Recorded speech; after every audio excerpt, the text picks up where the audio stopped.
नमस्कार। आज आमे भुवनेश्वर स्मार्ट सिटी यात्रा को टिके गभीर भावे देखिबा। हाँ माने गत 10 वर्ष भितर ई स्मार्ट सिटी मिशन अधीन रे राजधानी रे कौन सबु बदली छी सेटा ही हमर आलोचनार विषय। आम पाखरे जो सबु रिपोर्ट आ तथ्य अछि सेथिरु ए रूपांतरणर भल दिग आ आह्वान दुईटा जाक जणा पडुछि। ठीक हमर लक्ष्य रहिबो माने एई सबरु कोन मुख्य कथा बाहरुछि कोन काम हेइछि आउ केउठी किछि प्रश्न रहि जाइछि सेटा बुझिबा। हाँ कारण गोटे पटे देखिले लागुछि वैश्विक स्तर रे बहुत किछि होइछि, सहर भी सुंदर दिसुछि, किंतु आर पटे मौलिक समस्या गुड़िक से गुड़िकर समाधान केते दूर हैला सेटा भी देखिबा कथा। एकदम। तेबे चालंतु आरंभ करिबा। प्रथमे एही जो सफलता कथा कुहा जाउछि कोन सबु होइछि आपण आरंभ करंतु जेमति कि वैश्विक दिगरु। हाँ तेबे रिपोर्ट कहूछि integrated command and control centre माने ICCC स्थापना होइछि।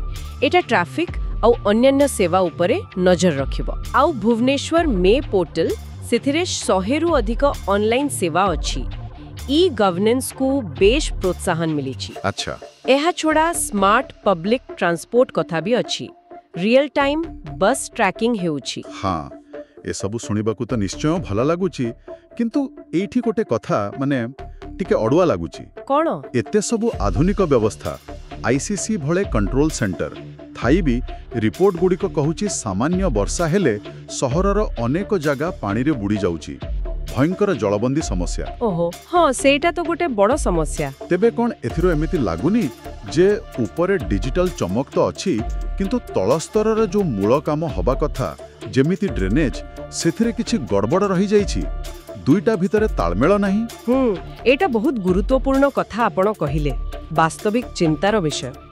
तेबे रिपोर्ट रे शहरी सौंदर्यकरण कथा भी लिखा अछि। हाँ कोन कोन जेमते नुआ पथचारी जोन तयारी होइछि आउ वर्ज्य परिचालना पई साफा आप आसीछि।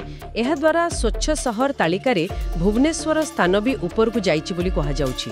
बड़ शहर भितरे नवम स्थान। हाँ सेटा सत्य, किछि सौंदर्यकरण हेइछि स्थान भी मिलिछि, किंतु एइठे आउ गोटे प्रश्न आसुछि ए जो विकास हेउछि तार परिसर केते माने रिपोर्ट गुड़िक स्पष्ट कहूछि जे अधिकांश स्मार्ट प्रकल्प सहरर गोटे बहुत छोट अंशरे सीमित, प्राय 3-5% अंचल भितरे। ओ एते कम। हाँ तबे कथा हेउछि सहरर बाकी जो एते बड़ अंचल रहिला और जो माने आर्थिक भावे दुर्बल सेमानंक पाखरे एहार सुविधा केते पहुंचुछि, एइटा एक बड़ प्रश्न। ठीक कथा। तेबे कोन एही प्रकल्प गुड़िकर कार्यकारिता रे भी किछि समस्या रहिछि जेमिति विलंब हेबा बा आउ किछि? निश्चय अछि। तथ्य अनुसारे किछि बड़ प्रकल्प जेमिति भुवनेश्वर टाउन सेंटर डिस्ट्रिक्ट जहा कि स्मार्ट सिटी प्लान रो गोटे मुख्य अंश थिला सेटा बहुत डेरी होई गेलानी किंबा बातिल होई जाइछि बोली भी सुना जाउछि। अच्छा एहा बाद आपण देखिबे अपराध, बासहीन लोकंकर समस्या, सरकारी हॉस्पिटल रे भीड़, भल स्वास्थ्य सेवार अभाव, ए सबु सामाजिक समस्या तो एबे भी लागी रहिछि।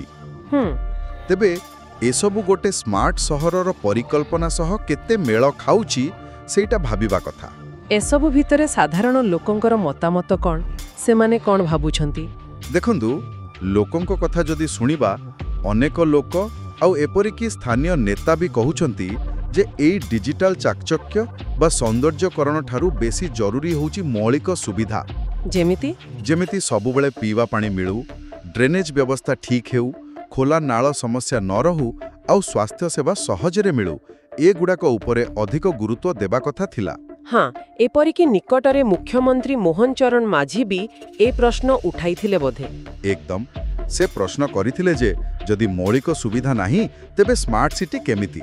एथिरु स्पष्ट जणा पडुछि जे लोकंकर प्राथमिकता आउ प्रशासनर कार्यक्रम भितरे केउठी गोटे पार्थक्य रहिछि बोधे। तेणु मोटामोटी भावे देखिले एही सबु तथ्यरु गोटिए कथा स्पष्ट हेउछि जे एक असंतुलन रहिछि। असंतुलन? हाँ माने टेक्नोलोजी व्यवहार करिबारे, डिजिटल प्लेटफॉर्म तयारी करिबारे अग्रगति होइछि सेथिरे संदेह नाही, किंतु जेतेबेले कथा आसुछि मौलिक भित्तिभूमि को मजबूत करिबार आउ सहरर सबु वर्गर लोकंक पाखरे विकासर फल पहुंचाइबार ସେଠି ଗୋଟେ ବଡ଼ ଫାଙ୍କ ରହିଯାଇଛି। ଆଚ୍ଛା, ଆଉ ଏହି ଅସନ୍ତୁଳନ ହିଁ ସ୍ମାର୍ଟ ସହରର ପରିକଳ୍ପନା ଉପରେ ଗୋଟେ ବଡ଼ ପ୍ରଶ୍ନବାଚୀ ସୃଷ୍ଟି କରୁଛି। ତେବେ ଏଇ ଆଲୋଚନାରୁ ଏହା ସ୍ପଷ୍ଟ ଯେ ଭୁବନେଶ୍ୱରର ସ୍ମାର୍ଟ ସିଟି କାହାଣୀଟା ବେଶ୍ ଜଟିଳ, ଗୋଟେ ମିଶ୍ରିତ ଚିତ୍ର ଦେଖିବାକୁ ମିଳୁଛି। ହଁ, ନିଶ୍ଚୟ। ଗୋଟେ ପଟେ ଆଧୁନିକ ଟେକ୍ନୋଲୋଜି, ପୁରସ୍କାର, ସ୍ୱୀକୃତି, ଆରପଟେ ମୌଳିକ ସୁବିଧାର ଅଭାବ ଆଉ ସମାନ ବିକାଶ ପାଇଁ ସଂଘର୍ଷ। ଏକଦମ। ଏଇ ଦୁଇଟା ଭିତରେ ଗୋଟେ ସଠିକ୍ ସନ୍ତୁଳନ ରକ୍ଷା କରିବାଟା ହିଁ ଭବିଷ୍ୟତ ପାଇଁ ସବୁଠୁ ବଡ଼ ଚ୍ୟାଲେଞ୍ଜ ହେବ। ନିଶ୍ଚିତ ଭାବରେ। ଶେଷରେ ଗୋଟିଏ କଥା ଚିନ୍ତା କରିବା ପାଇଁ ଛାଡ଼ି ଯାଉଛି। ଯଦି ଗୋଟେ ସହରର ସବୁ ବାସିନ୍ଦାଙ୍କ ପାଖରେ ମାନେ ପିଇବା ପାଣି, ଭଲ ଡ୍ରେନେଜ୍ ଆଉ ସହଜରେ ମିଳୁଥିବା ସ୍ୱାସ୍ଥ୍ୟସେବା ଭଳି ମୌଳିକ ଜିନିଷ ପହଞ୍ଚି ପାରୁନି, ତେବେ ଏତେ ସବୁ ଅତ୍ୟାଧୁନିକ ଟେକ୍ନୋଲୋଜି ଆଉ ସ୍ମାର୍ଟନେସ୍ର ପ୍ରକୃତ ମୂଲ୍ୟ କ'ଣ? ଭବିଷ୍ୟତରେ ଭୁବନେଶ୍ୱର କେମିତି ନିଜକୁ ଏକ ପ୍ରକୃତ ଅର୍ଥରେ ସମସ୍ତଙ୍କ ପାଇଁ ଏକ ସ୍ମାର୍ଟ ଆଉ ବାସ୍ୟାଯୋଗ୍ୟ ସହର ଭାବେ ଗଢ଼ି ତୋଳିପାରିବ? ଏହା ହିଁ ବଡ଼ ପ୍ରଶ୍ନ।